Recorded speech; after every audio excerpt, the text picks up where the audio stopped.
नमस्ते दोस्तों, कैसे हैं आप सभी। मैं अभिप्राय आपका अभी फ्यूचर फोकस क्लासेज में स्वागत करता हूं।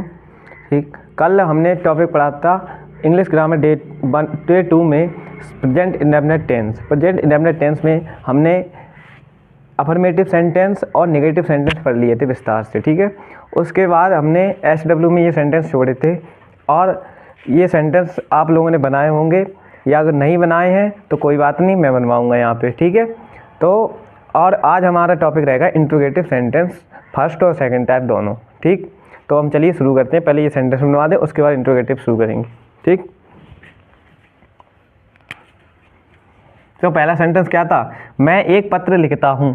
तो मैं एक पत्र लिखता हूँ अफर्मेटिव सेंटेंस का है, तो सिंपल सेंटेंस है बिल्कुल। तो इसमें सब्जेक्ट बोला था, पहले सब्जेक्ट स्ट्रक्चर को याद करें और रूल्स को याद करें। तो इस सब्जेक्ट में क्या बोला था, सब्जेक्ट क्या है इसमें, आई, मैं ही तो हूँ सब्जेक्ट। ठीक, तो अब इसमें क्या आ रहा है, वर्ब।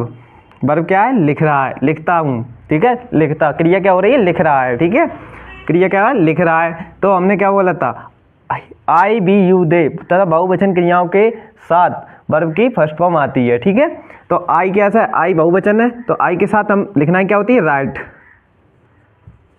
राइट, तो इसमें ऐसे ही एस जोड़ने का कोई रूल है नहीं इसमें, क्योंकि हमने पहले ही बोल दिया बहुवचन क्रियाओं के साथ वर्ब की फर्स्ट फॉर्म लिखेंगे डायरेक्ट बस। आई राइट ए लेटर, पत्र क्या होती है, लेटर। ठीक है, ओके है, डन है, क्लियर है। अब हम अगले सेंटेंस पे चलते हैं। तो दूसरे सेंटेंस में मैंने क्या बोला था, सूर्य पश्चिम में छिपता है। सूर्य पश्चिम में छिपता है, तो सूर्य कैसा है, एक वचन है। ठीक, सूर्य ऐसा तो है नहीं, बहुत सारे सूर्य हैं, सूर्य एक ही तो है, अकेला है। ठीक, तो सूर्य पश्चिम में छिपता है, तो हम सूर्य पश्चिम में, तो पहले क्या सूर्य आएगा, तो द सन, तो द सन लिख सकते हैं या सन भी लिख सकते हैं ऑनली। ठीक है, कोई दिक्कत नहीं है उससे, द सन। अब रूल को याद करें, मैंने क्या लिखवाया था, ही see it, he see it तथा एक वचन संज्ञाओं, ही सी इट तथा एक वचन संज्ञाओं के साथ वर्ब के अंत में एस या ईएस जोड़ते हैं। तो एक वचन है सन, एक वचन सिंगल है, अकेला है। सन कैसा है, अकेला है, तो हमें क्या छिपना क्या होती है, हाइड। पहले तो हम वर्ब लिखेंगे हाइड, स्ट्रक्चर में देखते जाना आप, जो नोट डाउन किया होगा बुक में, नोटबुक में। तो इसमें एस जोड़ेंगे, ईएस है पहले से, हाइड। हाइड मीन क्या होता है, छिपना। तो हाइड्स इन बेस्ट। ठीक है, बेस्ट, पश्चिम की क्या होती है, बेस्ट। ऑब्जेक्ट क्या होगा, पश्चिम। तो इतना बन गया, कोई दिक्कत। ठीक, तो अब हम तीसरे सेंटेंस पे चलते हैं, थर्ड पे। थर्ड सेंटेंस क्या है, वह दरवाज़ा नहीं खोलता है। वह दरवाज़ा नहीं खोलता है, तो ये सेंटेंस कैसा है, निगेटिव। ठीक, इसमें यहाँ ता है, ये तो दिख ही रहा है, प्रेजेंट इंडेफिनिट का है, और इसमें नेगेटिव है, नहीं आ रहा है, इसमें नकारा जा रहा है, मतलब बात को अस्वीकार किया जा रहा है। तो क्या है इसमें, वही स्ट्रक्चर देखेंगे हम सबसे पहले। वह के लिए क्या लगाते हैं, लड़का है, ता है, ती है तो लड़की सी लगाते हैं, तो यहाँ पे ही लगाएंगे, ही। ठीक है, और रूल को याद कीजिए, मैंने क्या लिखवाया था, ही see it, he see it तथा एक वचन संज्ञाओं के साथ सहायक क्रिया क्या लगाते हैं, डज। ठीक है, डज का प्रयोग करते हैं, डज। डू या डज में से एक लगानी है हमको, तो हमने डज लगा दी, समझ गए बात को, डज लगा दी। अब इसके बाद क्या है, स्ट्रक्चर में क्या याद आता है, नोट। नोट, नोट आ गया। अब उसके बाद क्या आती है, वर्ब। वर्ब क्या हो रही क्रिया इसमें, खोलता है, खोलना क्या होती है, ओपन। ओपन हो गई। ठीक, ओपन द डोर, दरवाजा क्या है, ऑब्जेक्ट, ओपन द डोर। ठीक है, तो ये सेंटेंस क्लियर हुआ। ठीक है, फोर्थ सेंटेंस पे चलते हैं।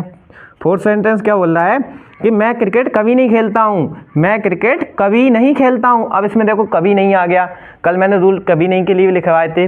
कभी नहीं के रूल क्या लिखवाए थे कि आई बी यू दे तथा बहुवचन संज्ञाओं के साथ कभी नहीं के लिए नेवर का प्रयोग कर, कभी नहीं के लिए नेवर का प्रयोग कर, उनमें क्या करते हैं, वर्ब की फर्स्ट फॉर्म आती है डायरेक्ट।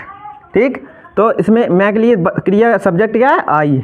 मैं क्रिकेट कभी नहीं खेलता हूँ, आई लगा दिया हमने। ठीक, कभी नहीं के लिए डू या डज का प्रयोग नहीं करेंगे, डायरेक्ट नेवर का प्रयोग करेंगे, नेवर।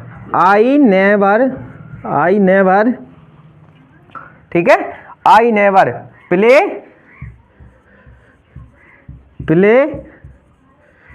The cricket.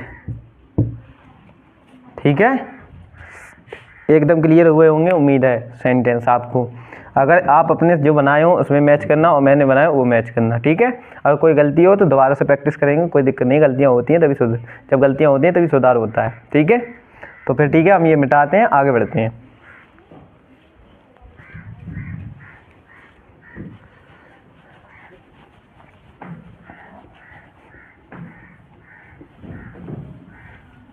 अब एक चीज़ और देख लो, अभी मैं यहाँ पे क्या बोला था, मैं क्रिकेट कभी नहीं खेलता हूँ। इसमें एस या यस क्यों नहीं लगाया, क्योंकि वर्ब की फर्स्ट मतलब एक वचन यहाँ पर होता, अगर सिंगुलर प्रोनाउंस होता तो लगाते, ही सी इट या किसी का नाम होता तो यहाँ पे नेवर के बाद वर्ब की फर्स्ट फॉर्म में एस या यस जोड़ते हैं। ठीक है, इसलिए नहीं जोड़ा। यहाँ पे आई आया, आई कैसा है, बहुवचन है इसलिए।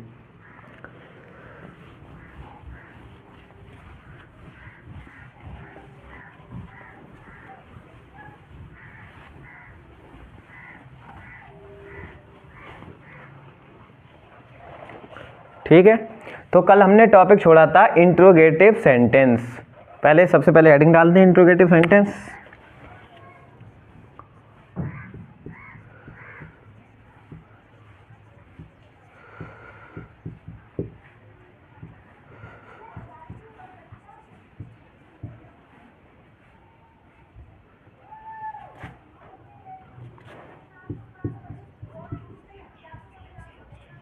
इंट्रोगेटिव सेंटेंस, ठीक है, इनको क्या बोलते हैं, प्रश्नवाचक वाक्य।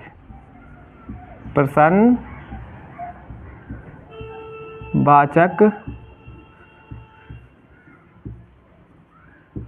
वाक्य।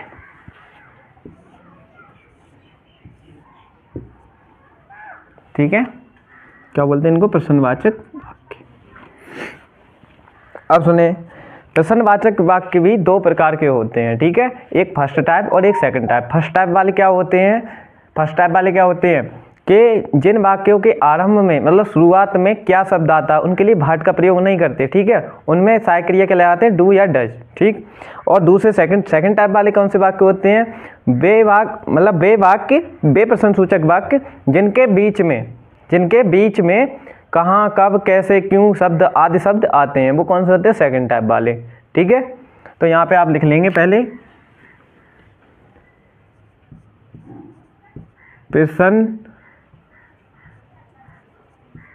प्रश्नवाचक वाक्य दो प्रकार के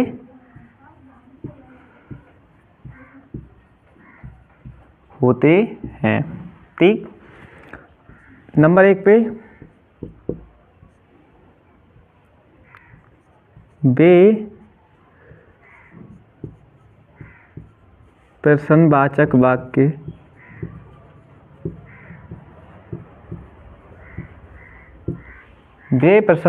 वाक्य जिनके आरंभ में, या ऐसे लिख लो, जो क्या शब्द से आरंभ होते हैं, क्या शब्द से आरंभ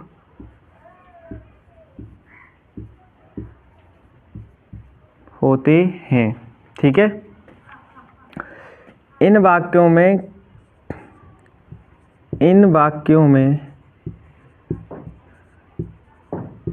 क्या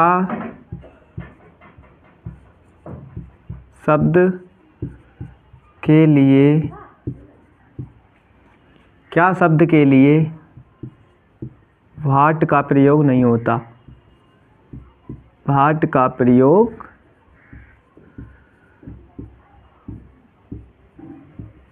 नहीं होता है। ठीक है, आगे हम बताएंगे कहाँ पे क्या कैसे होता है, इतने ही होते हैं फर्स्ट टाइप वाले। ठीक है, नंबर 2 पे लिख लेंगे हम। दूसरे नंबर वाले क्या होते हैं, सेकंड टाइप वाले। वो कैसे वाक्य होते हैं, वे प्रश्नवाचक वाक्य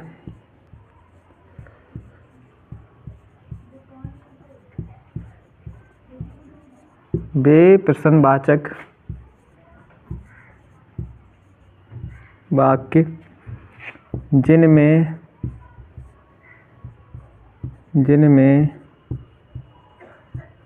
प्रश्नसूचक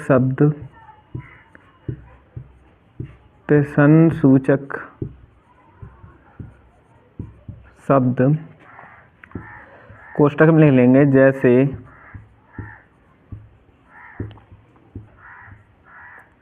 एक मिनट, जैसे कब, क्यों, कहाँ,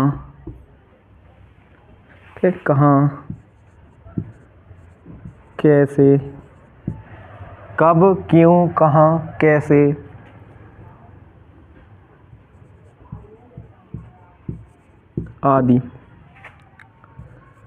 आदि शब्द वाक्यों के बीच में आते हैं। वाक्यों के बीच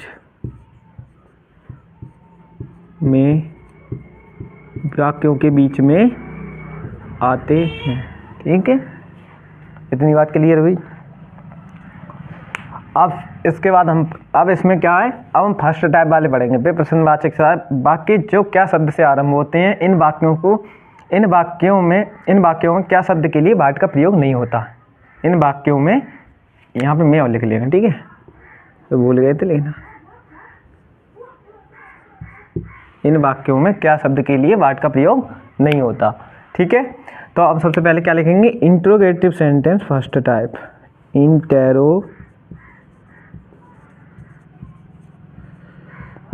इंटेरोगेटिव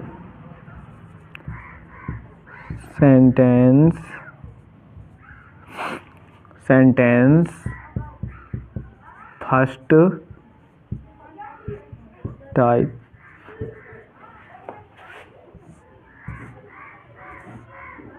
ठीक है,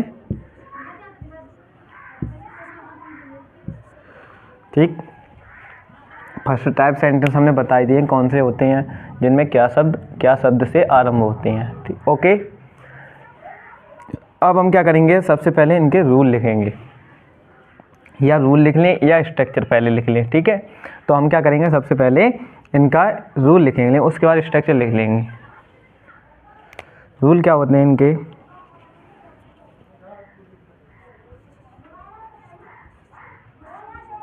रूल नंबर 1।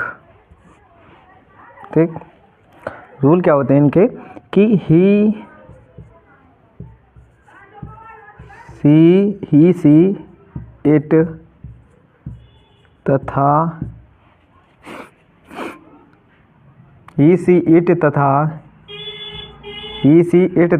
एक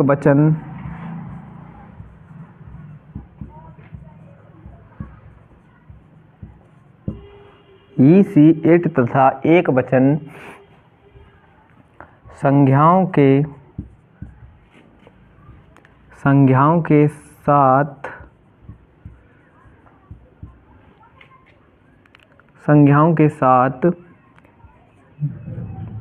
के साथ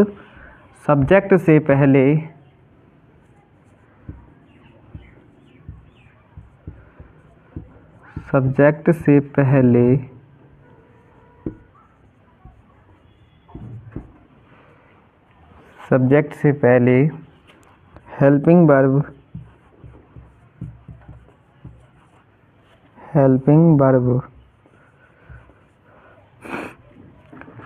ही सी इट तथा एक वचन संज्ञाओं के साथ सब्जेक्ट से पहले हेल्पिंग वर्ब डज का प्रयोग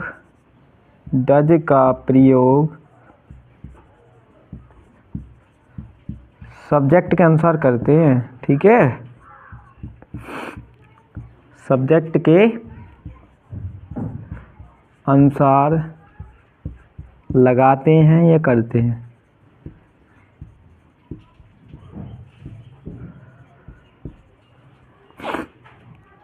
ओके, ही सी इट तथा एक वचन संज्ञाओं के साथ सब्जेक्ट से पहले हेल्पिंग वर्ब डज का प्रयोग सब्जेक्ट के अनुसार लगाते हैं। या करते हैं। डज का प्रयोग सब्जेक्ट के अनुसार लगाते हैं। ठीक, रूल नंबर 2 लिखेंगे हम। Rule number 2, okay. Rule number 2 क्या कहता है कि आई बी यू दे तथा बहुवचन आई बी यू दे तथा बहुवचन संज्ञाओं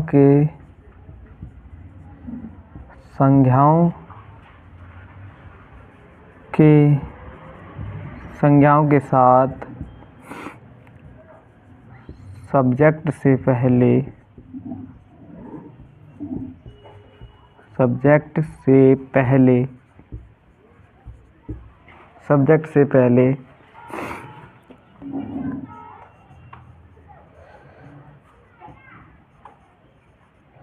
हेल्पिंग वर्ब डू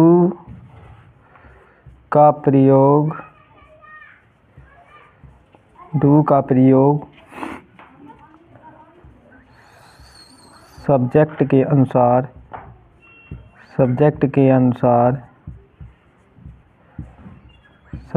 अनुसार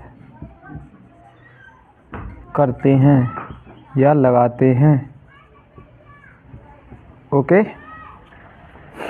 ये दो रूल क्लियर है आप लोगों को। ठीक है, डन है। थम्स अप का कमेंट में थम्स अप लिख जरूर डालें आप लोग, अगर क्लियर है बात हमारी। ठीक है, तो इतना हो गया। इतना होने के बाद हम क्या करेंगे, इसको मिटा देते। ठीक है, जगह तो बची नहीं है इसमें, तो ऐसा कर रहे ये रूल लिखे लेने दे, यहाँ से मिटा दे रहे ये वाले।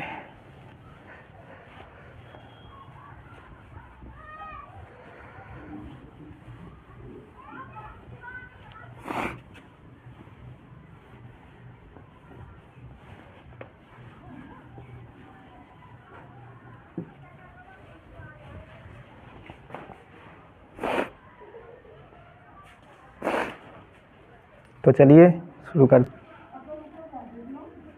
तो नंबर 3 पे रूल है, डू डज का प्रयोग सहायक क्रिया की तरह करते हैं। ठीक है, मतलब हेल्पिंग वर्ब की तरह सहायक क्रिया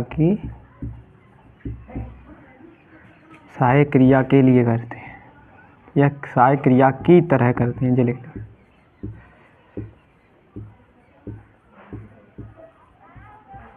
ठीक, ओके।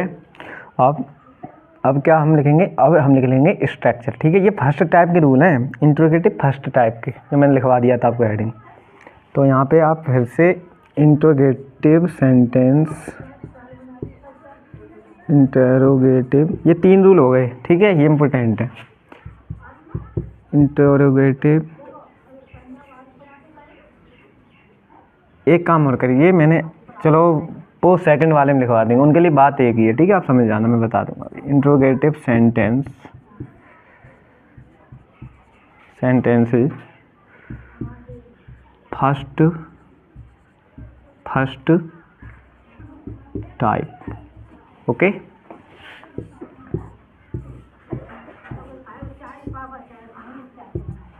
ठीक है, फर्स्ट टाइप हो गया। अब हम इसका स्ट्रक्चर बनाएंगे। सबसे पहले क्या लिखेंगे, डू या डज। ओके, डू या डज। उसके बाद क्या लिखेंगे, सब्जेक्ट।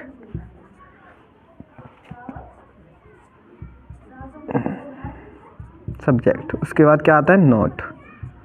ठीक है, उसके बाद क्या आएगी, मेन वर्ब या वर्ब लिख सकते हैं। ठीक है, मुख्य क्रिया या क्रिया,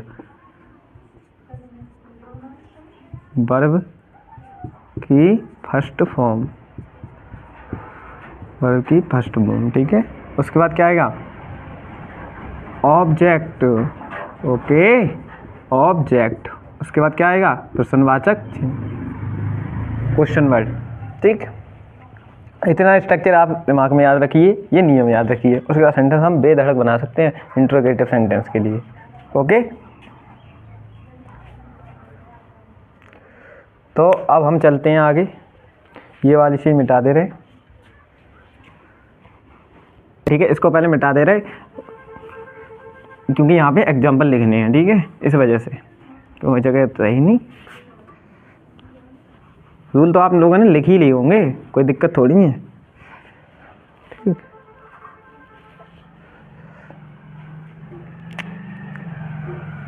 तो पहला सेंटेंस, पहला एग्जाम्पल हम लेते हैं। पहला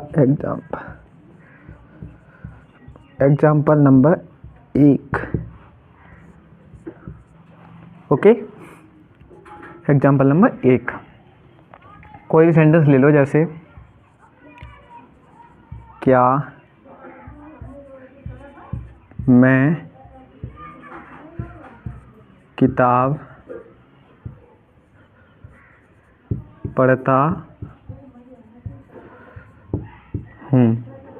ठीक है, क्या मैं किताब पढ़ता हूँ, तो इसमें क्या शब्द पहले आ गया? तो मैंने पहले सब सेंटेंस उसमें नियम में लिखवा दिया कि क्या शब्द के लिए वाट का प्रयोग नहीं करेंगे। तो हम क्या के लिए क्या प्रयोग करेंगे? डू या डज का। तो उसमें हमने नियम में क्या लिखवाया था? आई बी यू दे, ठीक है, आई बी यू दे या ही सी इट या एक वचन संज्ञाओं के साथ, ही सी इट या एक वचन संज्ञाओं के साथ सब्जेक्ट से पहले डू या डज का प्रयोग करें। डू लिखे अगर एक वचन है तो डज का प्रयोग करना है, बहुवचन है तो डू का प्रयोग करना है। ठीक है, डू या डज का प्रयोग सब्जेक्ट के अनुसार करते हैं। तो आपको यहाँ सब्जेक्ट देखना है उसके अनुसार, उसमें बस मैंने दोनों में यही स्टेप बढ़वा दिया है कि सब्जेक्ट के अनुसार करते हैं, कोई दिक्कत नहीं है उससे। बस आपको यह याद रखना है डू या डज का प्रयोग किसके अनुसार करना है? सब्जेक्ट के अनुसार। ये है सब्जेक्ट, इसके अनुसार करना है। यहाँ पे डू लगानी है कि डज लगानी है। तो हमें दिख रहा है आई क्या, मैं क्या होता है? आई, और आई कैसा है? बहुवचन है, तो इसलिए हम यहाँ पे क्या लगाएंगे? और आई के साथ हमें पता है क्या प्रयोग करते हैं? Does, do. ठीक है, क्या प्रयोग करते हैं? डू। समझ गए बात को? डू क्यों आया? डू या डज में से डू आ गया। उसके बाद क्या है? हम सब्जेक्ट लिखेंगे। सब्जेक्ट क्या आता है? आई। आई हमेशा बड़ा बनता है, ऐसा कुछ नहीं है कि छोटा बने। ठीक है, तो आई, ठीक है, हो गया, आई हो गया। उसके बाद क्या है? क्रिया क्या हो रही है? नॉट, इसमें आ नहीं रहा, इस वजह से हम लगाएंगे नहीं। वर्ब की फर्स्ट फॉर्म, वर्ब क्या हो रही है? क्रिया। क्रिया क्या हो रही है? पढ़ता है। पढ़ना क्या होती है? रीड। Okay, read. ऑब्जेक्ट क्या है? Read the book. समझ गए? क्लियर होगा? ओके, अगला सेंटेंस देखते हैं नंबर 2 पे। दूसरा सेंटेंस क्या है? क्या वह रोजाना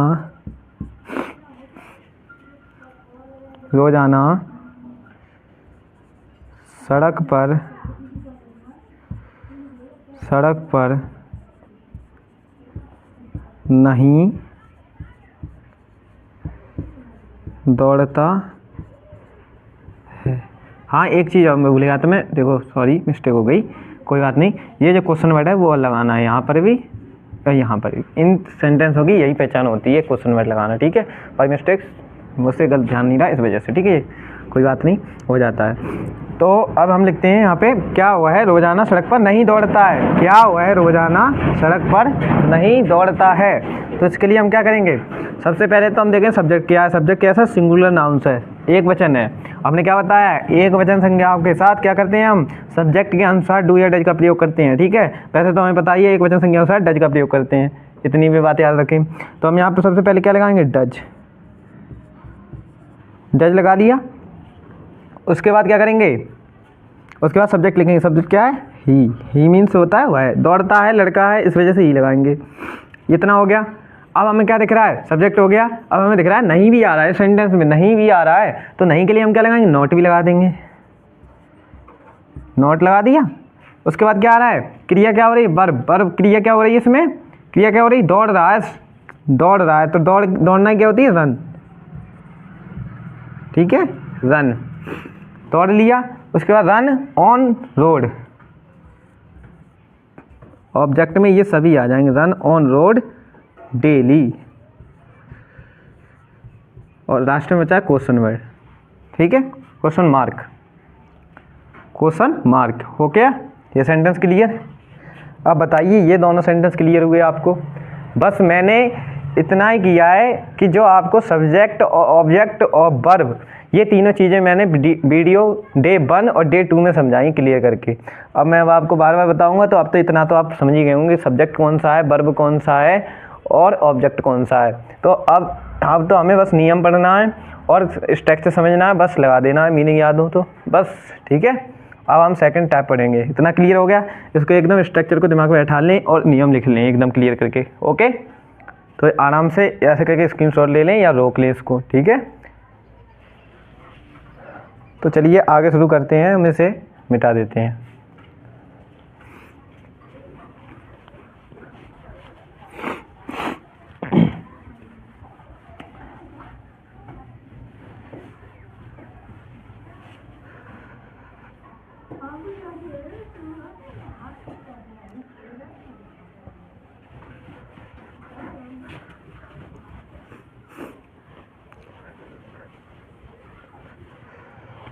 ठीक है,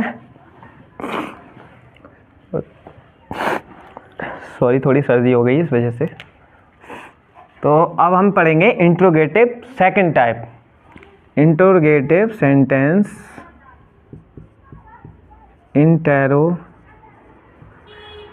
इंटेरोगेटिव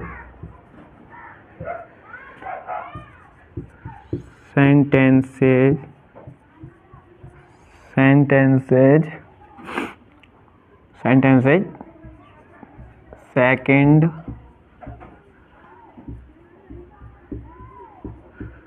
टाइप।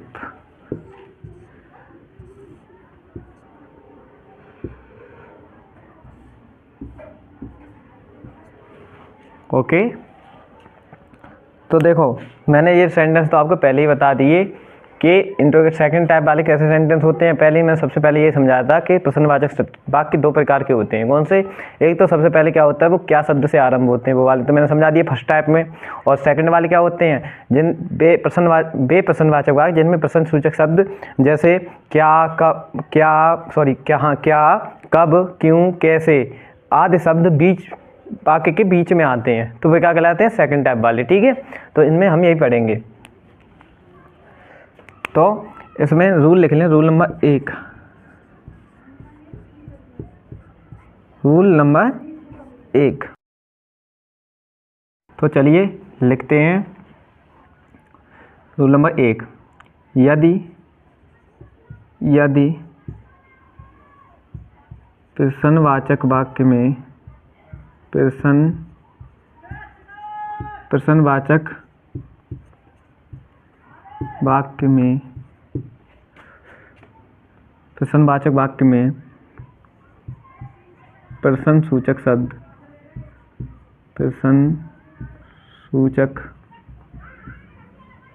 शब्द कब, कहाँ, क्यों, कैसे, ठीक है, कैसे आदि शब्द वाक्य के बीच में आते हैं, वाक्य के बीच में आते हैं, तो सर्वप्रथम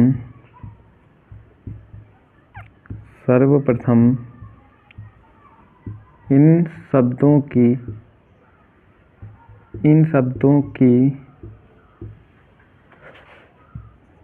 अंग्रेजी लिखकर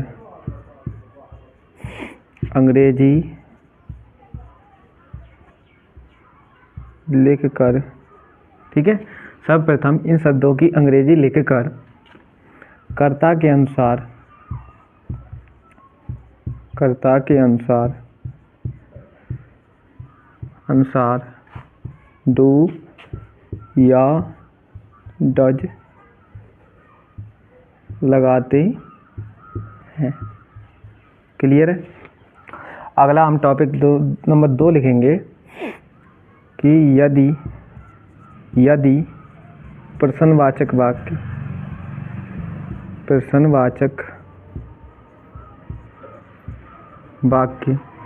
यदि प्रश्नवाचक वाक्य कैसा है,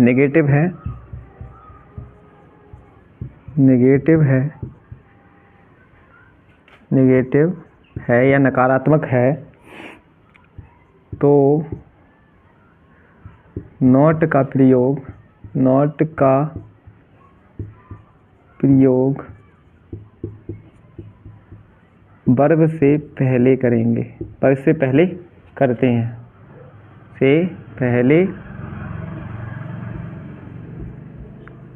करते हैं। ठीक है, समझ गए इतना? नॉट का प्रयोग वर्ब से पहले करते हैं। ओके, इतना ठीक है। नंबर 3 पे लिखें, हु के तुरंत बाद वर्ब आती है। ये बहुत इंपॉर्टेंट रूल है, इसको ध्यान रखना बहुत ज़रूरी है। ठीक है, हु किसके लिए लगाते हैं, कौन के लिए। ठीक है, नंबर 4 है किसको, किसका और किसकी के लिए, किसका और किसकी के लिए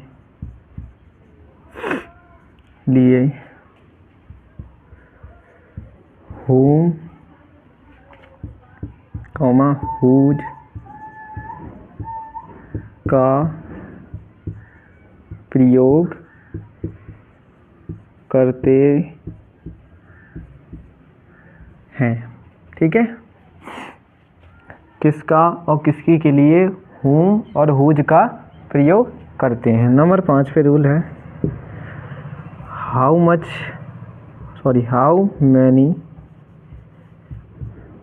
हाउ मैनी किसके लिए प्रयोग करते हैं, ये लिख लो, हाउ मैनी का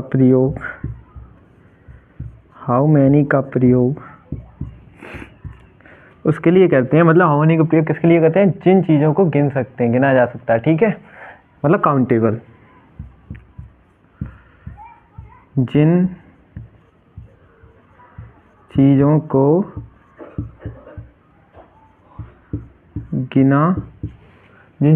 गिना जा सकता है।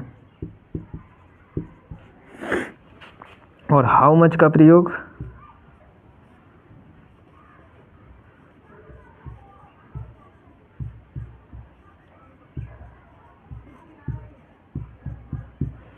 जिन चीज़ों को गिना नहीं जा सकता, मतलब अनकाउंटेबल, जिन चीज़ों को गिना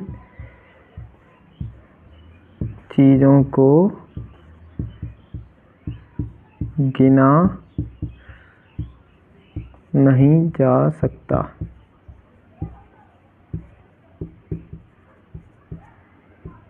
ठीक है, जिन चीज़ों को गिना नहीं जा सकता। ओके है, क्लियर है?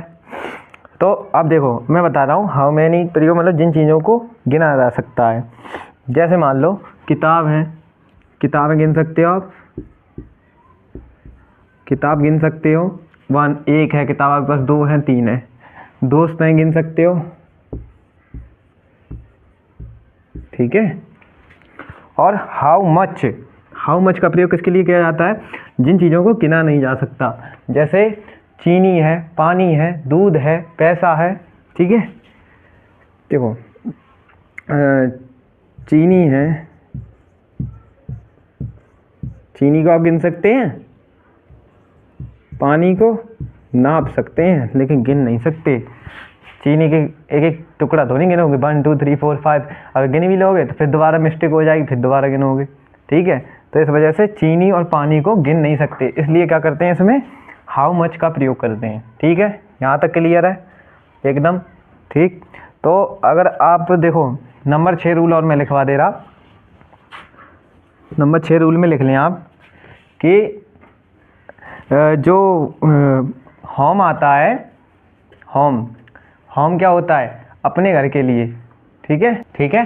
तो हाउस किसके लिए प्रयोग करते हैं? जैसे मकान है और कोई स्थल है, ठीक है, हाउस के लिए। देखो हाउस और होम में क्या अंतर होता है मैं बता रहा हूँ आपको आज, कि होम ऐसा होता है, होम जिसमें आपका परिवार रहता हो, जिससे आपकी भावनाएं जुड़ी हों, और हाउस उसके लिए लगाते हैं जैसे खाली मकान हो, जो इमारत खड़ी है ओनली, बस मकान नाम का है वो, ठीक है, जिसमें कोई रहता नहीं है, निवास नहीं करता, उसके लिए हाउस लगाते हैं। और होम किसके लिए लगाते हैं?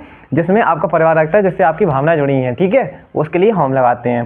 तो ये रूल लिख लीजिए इसमें कि गो क्रिया के साथ, गो क्रिया के साथ, गो क्रिया के साथ, गो क्रिया के साथ क्या करते हैं? गो की क्रिया के साथ होम के लिए टू का प्रयोग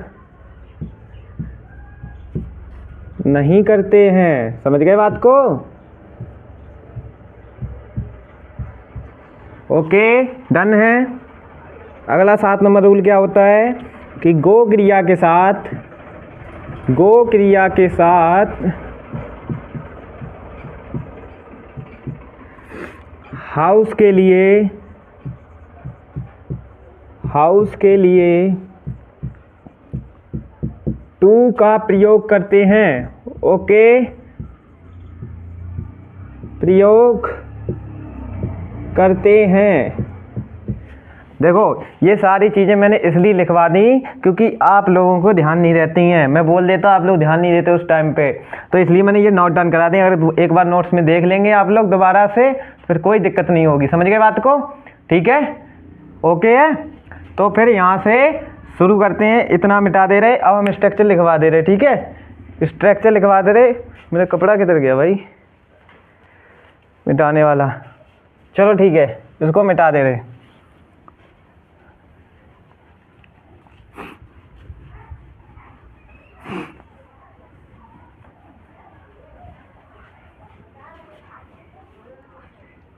बुला लो बुला लो।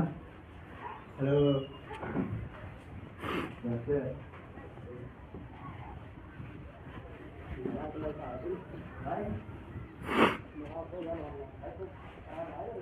ठीक है, तो हम सबसे पहले क्या बनाएंगे? Structure. Question word plus subject. आइए सर, आ जाओ तुम्हारे इंट्रोडक्शन करा देंगे। ठीक है, देखिए आज हमारे पास हमारे बड़े भाई की तरह हमारे सीपी सर आए हैं, उनसे मिलवाएंगे आप लोगों को। ठीक है, क्वेश्चन वर्ड प्लस सब्जेक्ट, ठीक है, नहीं सॉरी यहाँ सब्जेक्ट नहीं होगा, यहाँ डू या does.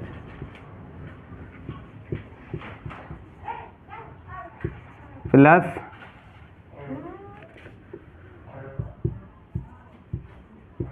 Subject plus not plus verb की फर्स्ट फॉर्म, वर्ब की फर्स्ट फॉर्म, ठीक है, वर्ब की फर्स्ट फॉर्म, ठीक है, ऑब्जेक्ट, ऑब्जेक्ट, और उसके बाद क्या आता है? Question mark. ओके, डन है। ठीक है, क्वेश्चन वर्ड प्लस डू या डज, हेल्पिंग वर्ड या सब्जेक्ट, फिर नॉट, फिर वर्ब की first form plus object plus question mark. ठीक है, तो देखिए हमारे सीपी सर आए थे, हमारे बड़े भाई की तरह हैं वो, तो वो थोड़ा जल्दी में थे, इस वजह से नहीं अब मिल पाए आप लोगों से। फिर किसी दिन आएंगे, आपको मिलवाएंगे जरूर। ठीक है, और अगर किसी को उनसे पढ़ना हो फिजिक्स और मैथ इंटर तक, ठीक है, इंटर का फिजिक्स और मैथ, आज उनकी मैराथन क्लास चलेगी। आज आप लोग मैराथन क्लास 3 घंटे की शाम के 6 बजे से 9 बजे तक देख सकते हैं फिजिक्स की। ठीक है, तो आप जाके उनसे, उनका चैनल है सीपी कोचिंग सेंटर, उसको सब्सक्राइब कर सकते हैं और देख सकते हैं उनकी। ठीक है, तो हम शुरू करते हैं अब यहाँ पे अपना एग्जाम्पल नंबर 1।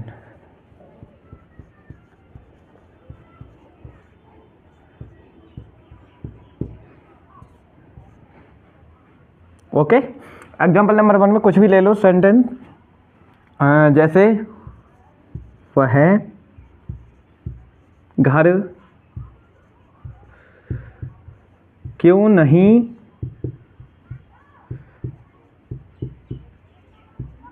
जाता है। समझ गए बात को? वह घर क्यों नहीं जाता है, पहचान क्लियर हो रही है, प्रेजेंट इंडेफिनिट टेंस है। उसके बाद हमें क्या करना है, क्वेश्चन वर्ड है, क्यों नहीं है, इसमें बीच में क्यों आ रहा है, तो हमने क्या सेंटेंस लिखवाया, सॉरी क्यों मिट गया, कोई बात नहीं, क्यों, ठीक है। सबसे पहले हमने क्या लिखवाया, क्यों आ रहा है तो क्वेश्चन वर्ड आ रहा है, क्यों। अब हमने क्या नियम लिखवाया था कि प्रश्न सूचक शब्द जैसे कब, कहाँ, क्यों, कैसे आदि शब्द अगर बीच में आते हैं तो सर्वप्रथम इनकी अंग्रेजी लिखते हैं, मतलब क्योंकि अंग्रेजी क्या होती है, भाई,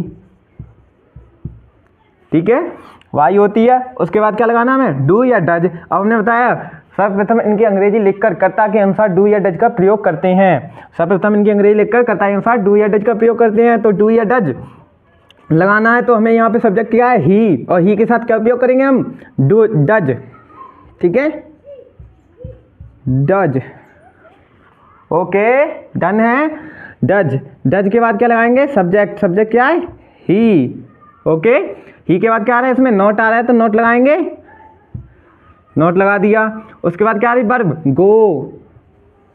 अब बताओ यहाँ पे गो के साथ टू लगाएंगे या नहीं लगाएंगे, बता सकते हैं आप, बताओ। अगर रूल नंबर आपको हमने क्या कितना लिखवाया था, 6 अगर आपको याद है तो आप बेधड़क बता सकते हैं कि नहीं लगाएंगे टू, क्योंकि हमने क्या बताया, अपने घर के साथ। यहाँ पे वह घर क्यों नहीं जाता है, वह घर क्यों नहीं जाता, क्योंकि उसका घर है वहाँ पे, वह घर क्यों नहीं जाता है, उसका खुद का घर है होगा, वो जहाँ पे उसका परिवार रहता होगा, क्योंकि वहाँ वो कहीं नौकरी कर रहा होगा इसलिए ये घर नहीं जाता है, ठीक है। तो यहाँ वो खुद का घर है, तो गो होम, होम लगाएंगे यहाँ,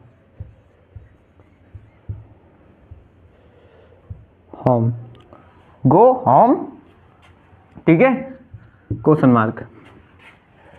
why does he not go home. समझ गए बात को, कोई दिक्कत, परेशानी, शिकायत, ठीक है। चलिए अगला सेंटेंस लिखते हैं हम, एग्जाम्पल नंबर 2। एग्जाम्पल नंबर 2 में हम सेंटेंस ले लेते हैं कोई भी, जैसे ले लो, वह रोजाना, ये लिख लो, हम लिख लो यहाँ पे, ठीक है, हम रोजाना क्रिकेट कहाँ खेलते हैं। समझ गए बात को, क्लियर है। अब हम क्या बनाएंगे, अब हमने बोला जहाँ क्वेश्चन वर्ड बीच में आए उस सेंटेंस को सर्वप्रथम उसकी अंग्रेजी लिखेंगे हम। कहाँ की अंग्रेजी क्या होती है, वेयर।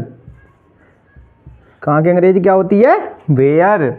और फिर उसके बाद क्या होता है, उसके बाद क्या लगाते हैं हम, कर्ता के अनुसार डू या डज। और हम के लिए क्या लगाते हैं, बी, और बी कैसा है, बहुवचन है, और बहुवचन के लिए हम क्या लगाएंगे, डू, डू बी, ठीक है, डू बी। अगर इसमें नॉट नहीं आ रहा तो छोड़ो उसको, do be play, do be play cricket.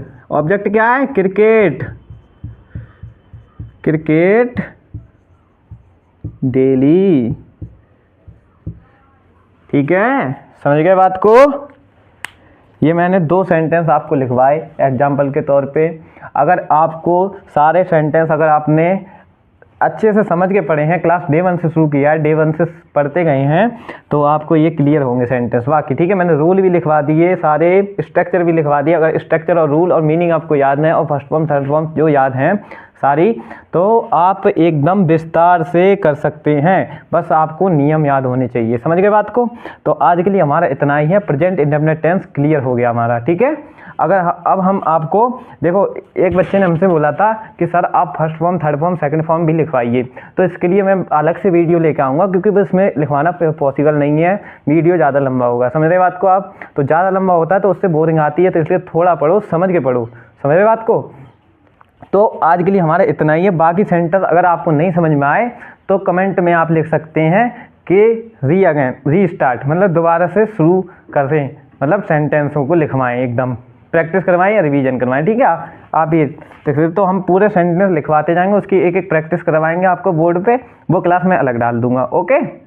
Restart का मतलब ये नहीं है मैं आपको शुरू से करवाऊंगा, ठीक है। रीस्टार्ट का मतलब आप शुरू से देख सकते हैं उस पर, समझ गए बात को। तो हमारा आज के लिए इतना ही है। कल हमारा टॉपिक होगा present continuous tense. Okay done, ठीक है। तो कल भी जुड़े रहें हमसे, और वीडियो अच्छा लगा हो तो सब्सक्राइब करें चैनल को, और लाइक करें वीडियो को, और शेयर करें अपने दोस्तों को, और अपने दोस्तों को बताएं अच्छा लगा हो, ठीक है। धन्यवाद।